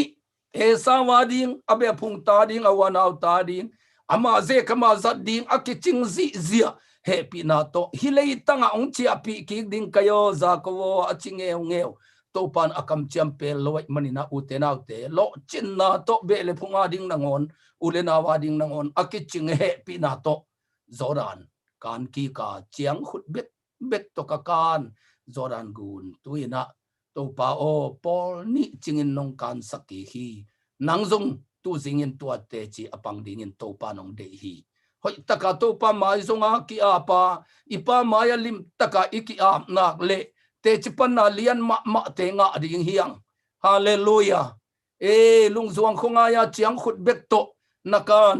izoran gun khat le khat ki bang lo ding hi e da na ka na gun kanom ding nga lungzuan khongai na gun kanom ding nga he na thang pai na gun kanom ding nga simon wai net na gun pi akan om ding in dam lo zong khal na gun pi akan om ding hi hang ikan ki bang lo ding hi ayang ina lo sama khatanga napal nakan tua gun pi pen tu ina gwal zo na to te chipan na to kan ki ding hi te hallelujah hallelujah toy mana utenau te tu ni ina to pa ke yong chia ta ingi na kam chiam na nge to pa o na chi le tu ni pen alam dang ina to pa to na ki mu ni suak de manina na haksat na pen hun lai tak mai na to pa ko ding hi hang ito pa jesu pen tu lai tak nadin mun athi pa hi chi to pa kamal tung ton ina tom khat i thunget na ding holim lai ding hi hang zong alian khat anel som nga khat it chiang ina jesu in thei kung nuaya ka hong mu hi ka hong chi manin pasien tapale Israel mi te kumpi ka hi lam hongum na hi hiam hi te sangin athulian zo na mulai ding hi achi hi tua chiang in jesu in ken aman takin kongen ina van tung akihong namudingo a mihing tapale van tung mi te kikala pasian van tung mi te akum suk aka to mihing tapale van tung kikala pasian van tung mi te akum suk aka to namuding hi achi hi za ko ka le ichi pasian van tung mi te akum suk aka to pen jesu ina ama Nathaniel te Philip te kiang nong zui te kianga o kelim taka nong na kule nang thupa ong pedinga na thunget na pasien kianga apuak na thunget na dong dinga ong kumsuk van tung mi te akum suk ka to zia namuding hi chi pen jesu kianga lim taka ki ap te tunga jesu ina again kamal hi jesu kianga Nathaniel tungina piang thakina o Israel te kumpi pa o Messiah o chi in jesu ahi na thu apulak chiang ina Jesu to mai tang kitu a khop chiang bekin aman Jesu amu kisapan hi ayangin Jesu ina thei kung nuaya Philip to naki ho lai pekin kenong muing chi na simom hin hial na mun pek ma a Jesu nong mu hi ipian thak te en Jesu imu lam a thei pan hi be khanga ipian thak ma thei nuaya omin zule sa nuaya kham thei gui thei nuaya nu le pa thang tan na nuaya akilom lo gam tan na te nuaya iom lai pek pekin zong Jesu ong mu hin o thei kung nuaya nam lai pekin kenong mu hin kai ve Nathaniel in bel amit tang to Jesu kyang atun te Jesu mu tel pani Jesu in bel thei kung nuaya nam lai pekin kenong mu hining kong mu sot zo utena te man hi tu ni in Jesu na mu ding hi ayang in Jesu nangong mu sot pi hi ta hi na neu lai pek panin tu chiang na nun tang na khem man avik pin mu hi ayang in tu ne na ama kyanga nang na tung hi to pa kamal na za hi tu ni pen na nun tang na to pa nong khel ni ding hi a nang ami mala ong thei kung nuaya na lai tak e ama tai sanin mo na i lia na nuaya ai zong in kham thei gui thei te lia na nuaya ai zong nu le pa thang tan na te lia na nuaya ai zong ina gilo na huayam na te i lia na nuaya ai zong ina thei kung tuam nuaya nam lai tak pekin Jesun ong mu a tu ni ina nang pen alian zona amuding in Nathaniel bangena Jesu to ki muding thu phasang ni na ong ki sama hi hallelujah Jesu kiang atung te pen alian zo na muding hi to Jesu na ho pi hi tu ni to pa thu phasang akisakhin ten zong tu zing in athakin tu pa maya nong kiap chiang ina alian zo na muding chi to pa kyang panin ho pi na nga ding hi te hallelujah hallelujah alian zo na muding athuk zo na teldi minam te nang tung kong pia hi tha tin hong chi khat veya mun laya ka sei dei zia nawa e la khati to pang piak la hi kanun tang na alian zo tu ni dong to pa na ong musak to hi utenaute bahangin Jesu kiang atung te kiang akichiam kam chiam na in ha alian zo na muring hi chi kam chiam na hi nanun tang na bang chiang yam khat thu pa sang khin ni te bang tan yam khat tung khin ma ni te ayang in tu zing in a Jesu khe punga nong tu na hoi takana nong sim khem pe to nong ki ab level bang ham pan na nga be ding na yam chile alian zo na muring hi te chipan na thak na nga ding hi hallelujah hallelujah alian zo muring te chipan na athak nga ding to pa na sep na lamdang athak muring lungdam na athak nga ding hallelujah utenaute tonina Jesu khe punga chia khom ding hi hang ito pa khe pung zuan khom ding hi hang tuni ina Jacob bek ai thilo hi Ismael bek ai thilo hi nang zong ongi ta ke zong ongi to pa hi manina alian zo imu the na ding ina tu jing sangena la kha thong ding hanga tuala tung ton ina to pa mai pa zong khom leng chi akizon hi hang to pa ina alam ding ina a he pi na thu pa ong sang no mai manina Jacob bang kawaka ni tumta a khwamia la suang tumbek kalukhama utenaute la phuak pa ina tunia isalmon laina ong phua sakhin hi toy manina tu zingina tuala to ito pa mai pha zong khom ding hi hang bang thua ken bang hak san nam tale nang to kinai zo no ming to pa o suang na lukham lai takhitale a hak sa pen muna nam lai takhitale to na hak san na mun ma te chipang ki ding in ong ton sak ki ning nadam sungin to na to hak san na mangil no lo ding gen ki khapa pa ding ayang in agwal lela gen hi lo ding gwal zo na te chipan na lian pi to gen ina atang ko ki ding ina tua na tot lam pia ong Cialpi ki ding hing achi to pa ina na khasian na pen ma suang na lukhap na pen ma na lungsima tapzan na pen ma panina to pana nang thupang peding mingaya lungzuangte ami te hanga alung daminong siam ding hi nei salam sa hanga akhasia muisia he athang pai te nei salam sa hangin lungdam ki pak ding ina ong siam ding hi mo na hanga mai zum mai sia amilak na ngona ada ngam lo te mo mai na midikhi na to tua na mo lai thu te chi pang zia ki ding ina mo na hanga alung kham amai zum khem pe tua mo na hangina ang tang ki ding te che pang ki ding hibang ka hi na ngon jesun ke yong it achiki ding ina na tap khap na bel na tap khap na pen ma to pa na nang thu phang piang na suak ding ai manina utenau te tu ni na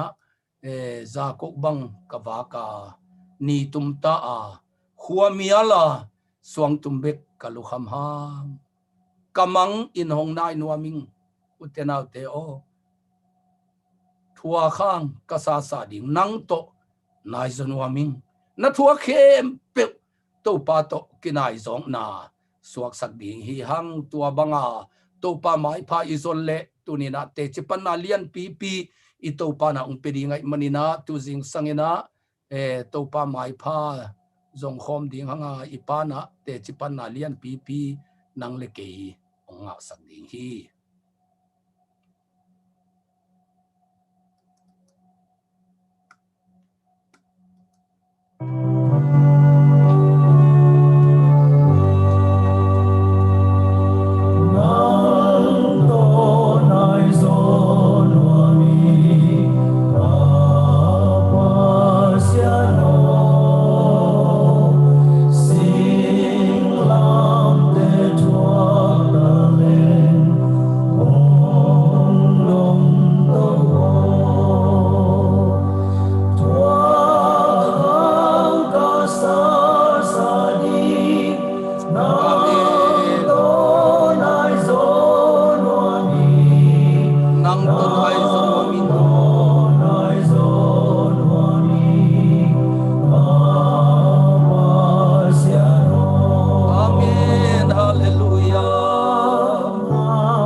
hangin na hitiang atung hiya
Tanaki ablayin to pa kasiang tuwin nang long dingi Hulim na layan lato pagi ang anak iapin.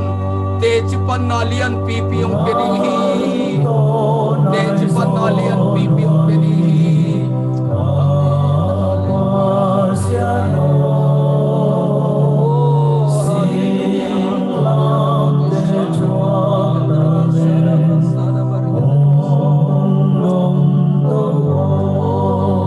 Tua kang kasasadi. Nang tunay sa luami. Oh, nang tunay sa luami. Kapasian. Oh, hallelujah.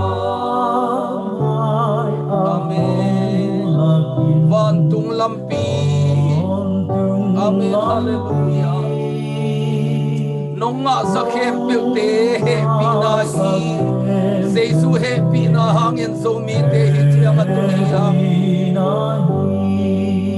Bantung minong sambi. Nang tunay sa amin. Nang tunay sa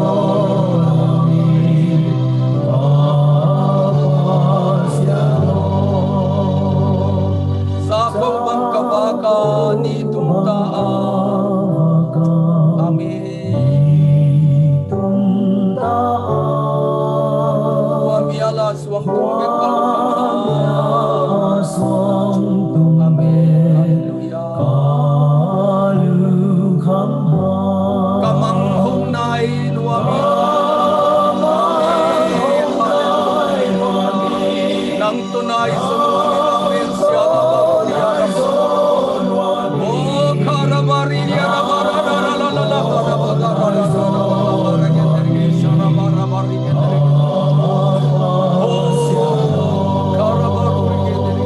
nang maminpan na ito kakanglaw ni Amen. Hallelujah.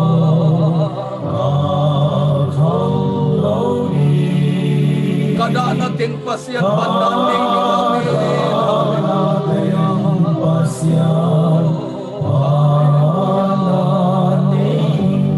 Tua bangin da naha. Nang ko kinay zona.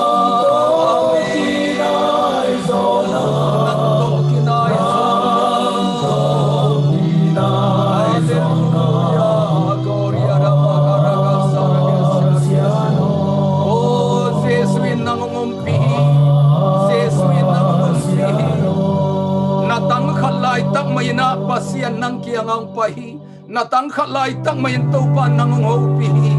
natang khalai tang mayna topan manghoy mang pang man sabi nalungzuan ko ngay na amanong te nalungzuan ko ngay na te nakasian na te aman te singlam te suwag taleng hongdom to bang bang haksak na tuwag taleng hongdom to muanghi. Oh, hallelujah, tua kang kasasadi. Amen, hallelujah. Hey, gloria ramagara la la la la la bara la la la la bara de gendrige sana. Oh, karamara bara bara bara bara bara bara bara. Hallelujah, namaya hong lakin vantung lampi. Jesuo na lampiong lakin na chiletunin ong lakihi na piyang tagdi. Jesu to na kimunihi. Nong nga sa kempel tehe pinahi. Hitiang na tunna Jesu hangahilam na ter sem dini. Amen, hallelujah, bantung minong samdi. Oh, nang tunay sa nuaming amen, hallelujah, gloria na bara bara bara.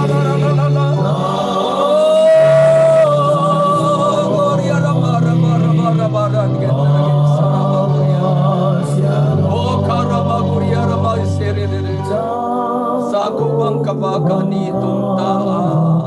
Amen.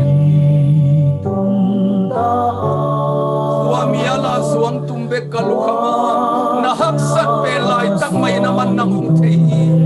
sat pe lai tak mai nong hi kamang hong nai nuaming na hak sat na hangin to pa to kinai zo in amen hallelujah gloria oh nang tunai zo nuam ve mo to pa oh nang tunai zo hallelujah gloria da masini arama oh hallelujah kapasian oh nang tunai zo nuam ito oh kadana ting pasien panali ngai cita kinungai mo teso ngai cita kinungai mo ito gloria naman natate na nato ito pa lungzuang ko nga ito pa hey gloria na guys yan ang maramay na hey karamatan oh kalungsintak kang natin dito oh kalungzuan ko nga'y natin dito pa nang manahin na tate na longin to pa oh kung hindi na tuwa siyang magito pa kung hindi na tuwa siyang magito pa oh na tate na longin to ang nayin sumtiyata na longin to pa ang nayin sumtiyata na longin to pa amaw tiyaningin chukong ganito pa tunina oh kamang takate te nakipungam siya nasuwag sa kinto pa amaw tinahupin to pa lungzuan ko nga'y natin na kinto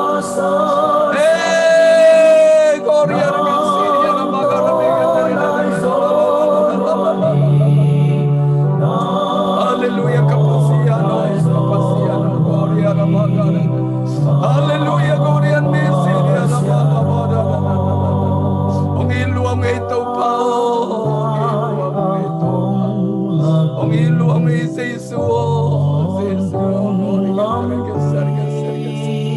Akisim solo happy na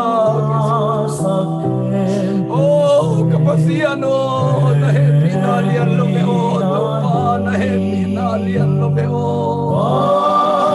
amen hallelujah gloria na mama la la la la la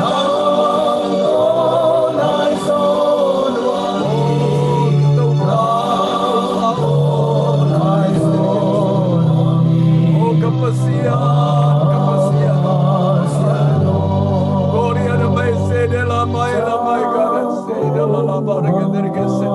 oh tu pa lungzuang ko nga ite na henemin tu pa lungzuang ko nga ite na henemin siya na lang mapiang lumin na kibungzuang kite na ito mapihin kapasiyan amen oh kamang hong nain po aming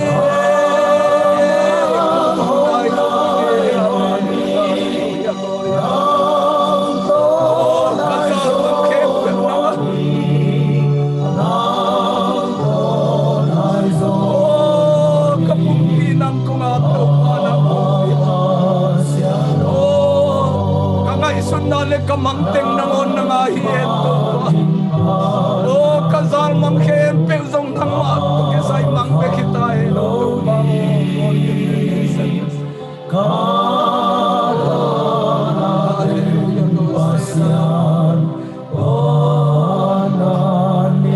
amin tua bangintana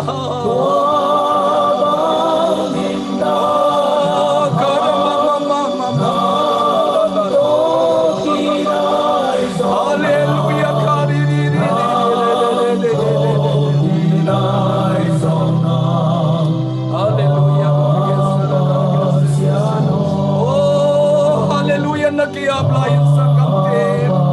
hallelujah ito pa kain na semi nanuntang ng kilay di isang gamon nakiablayin to pa kain na ang semi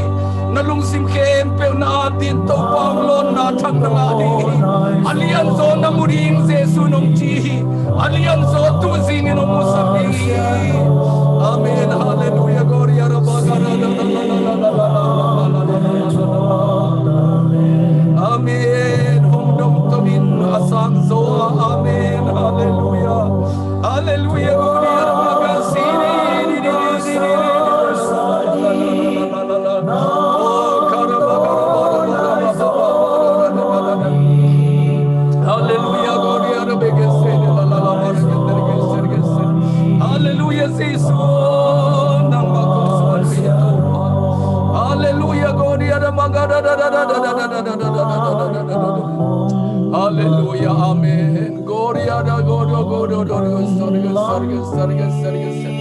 Hallelujah, sanggam te tu nang en lahin tu nang en lahin. Jesuin nang iti, Jesuin nang iti. Amen. Hallelujah, gloria ra ba ba ba ba ba ba ba. Hallelujah, gara ba da la la la la la la la la la. Oh, natungin na ito pansahi, sanggam te natungin na ito panong sahi. Tusing sangin kasiyang tuwinan ng manghopi. Nangadingin na ito paong pahi, natangkalay tangma, nalungzuan lay tangma, napol sablay tangmay na Jesu nangong iti, Jesu nangong iti. Oh, bang lian to pa basiano natate am nga muntiata na longin to pa. Oh, to pa basian ming lampan kahite na tuwa tiyang bigito pa nang mainamaw tiyam na napati. Kay mainamaw tiyang lutong apay na tukang iti. Amaw tiyang lutong atopa ken kun mga teke ngay tupa yang ina. Nang may natupa amaw tiyang tungakun ngayon natupa tupa na pianunta na teke rin na lamsang tiyo kapasiano. Oh, kapasian, kapasian o ng makong sami, kapasian ng makong sami. Oh, katupa ng makong sami, katupa ng makong sami, tupa. Tuni na lungzuang kong ay katilong nom na nahisakin. Dali kap katiki tuinul na nahisakin, tupa. Oh, kihenem na nahisakin, tupa. Oh, again persona na hisakin la tupa. Oh, lungzuang ko nga ya tupa kasya mo isya. Oh, nunta kaksan manalay itong at simtang miti ading ina. Lamin na nga ni zing sang na hisakin tupa. Oh, natate am na muntiata na longin tupa na piti. Oh, katupa, oh, katupa, oh, amaute na longin tupa. Oh, pasyenta nuo, Jesu na mong itahi, lumimokyo. Jesu na mong itahi, nabayhag sa ate amante. Oh, pasyenta pa, oh, nabayhag sa ate ito pante. Nalungkam na amanong te, oh, ipanahupin, nalungkanay kayo, nalungkanay kayo. Ito pa, hoy. Nasiyan na pen man na te, tipan na ang suwang sagdihi. Oh, kamte guite ito, kidialay sang kamte, oh, lungkanay laudihiyan. Oh, kaizong nang bagin mo na ikati. Kaysa nga sabil nuntang na ma Jesu nung iti lung kekein. Kikel tingin no loading nga nakingay sunapan into singin Jesu nung keldi. At sabil nuntang na tema Jesu nung iti. At sabil nuntang na tema Jesu nung iti. Hallelujah, amen. Jesu o napanaw. O katupa o hallelujah glory God bege daraga sara barige derges. Tusingin na tate, bayak sa akin, perto pa ng malaki at sakin na hopi na unem sa sakin lang. Ni kanitsiyang inteti apang pangdingit ko. Tulay tagalong simtap kam na pen mo to pa, teti panalian pen waswag ni. Tulay takakasiya kisang na pen mo to pa, o teti panalian pen waswag na dingit. Tulay taga Paul sa makisam na pen mautaw pa ba siya no Paul how pen aswa na way na oh taw pa oh natate tungin na dongin taw pa amaw teto nam komin taga teto nam komin taw pa nungay pangaya kap teto nang manam komin taw pa oh sanggamuli na ngaya kap teto nang manam komin taw pa. Oh, taupa tu kumina taupa kuvin na dang hanga nusia kami pite lungzuang ko nga yun umuhi taupa. Lungzuang ko nga ito nam komin taupa o ada na Khitui ito nanulin la. Lungdam na Khitui ito nalay sa kin taupa. Oh, kada nating pasyan pananay ni nga chitay dingin. Amawin ko ang sumtiya tupa na piyain na hoy nato na tuwamin kapasiyan. Oh, tusingin na mauti adingin tukong ng sakit. Tusingin na mauti adingin tukong ng sakit. Kapasiyan o natate ito nam komin. Tupa na piyain tupa. Tupa na piyain kapasiyan o. Hallelujah. Kapasiyan tunina natate to nang komin sing unbiak nalim citakat mang ne sakto pa kalungudam mamay oh lungzuang kungay kempel na henet ni hisakin oh guwalel kempel guwal so na napiak sing sangi sakin to pa lamet be kempel lamet natang napiak ni hisakin to pa na hoi na amau te tunga na kinang sakin o pol sama ki saken pe gual huai ta kina lungdam ta ka nong ta na ki sakin nang ma khe pu kong suan wi to pa o tuni ta chiang in song to pa na khang boi la na sep na lamdang te musakin o na sa taw nil pa khai zati takinong zat sakin to pa namin tan na ring ina alayamu ka kamteng zat sakin o to pa tuni ta ma song na kha ki buang niyong isakin namin tan na kamu niyong isakin to pa kalungadam to pa tu zin sang unuam tak nong so pi ma bangina wang lian pa pasiano apai lai ding unte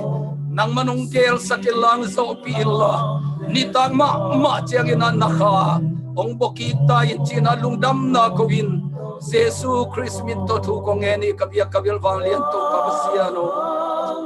amen amen hallelujah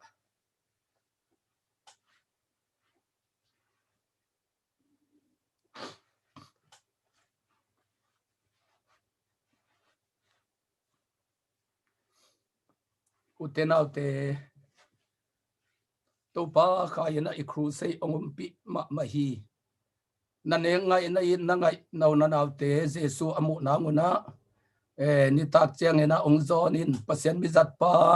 sia khai na hunong jang ding si ke khai na hunong jang ding hi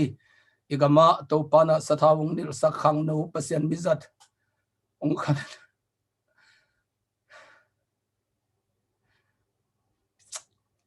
tua te pian ding pen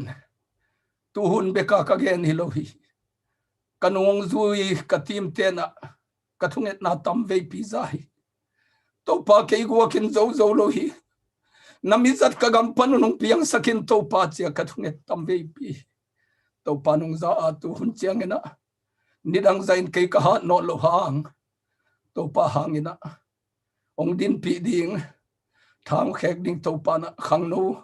ama mi zat tam pi tak igamang khang sakong piang sakai man na kalungdam ang tang mak mai to hina to pan huno yung pia ka huni zat to le pasien mi zat te banin ki kher to ini gam khan lo na ding ina tha san khom ma pang khom to lai ding hi hang toy man tu ni tak aki khom ding ina yu ina wi tu ta ine nga ilomi gwal chiat zon khom ding anga to pa ina alam dang ina khan lo na om piang sak ding chi ithunget na ilamet na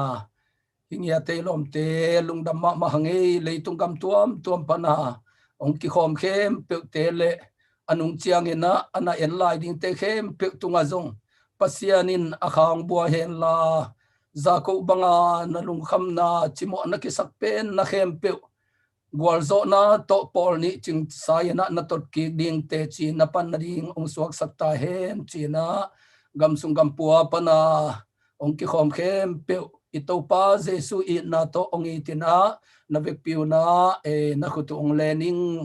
ni ta chiang ina kimuki ni mo to pa na yum na gam chia tam ke mina thupang pe ta he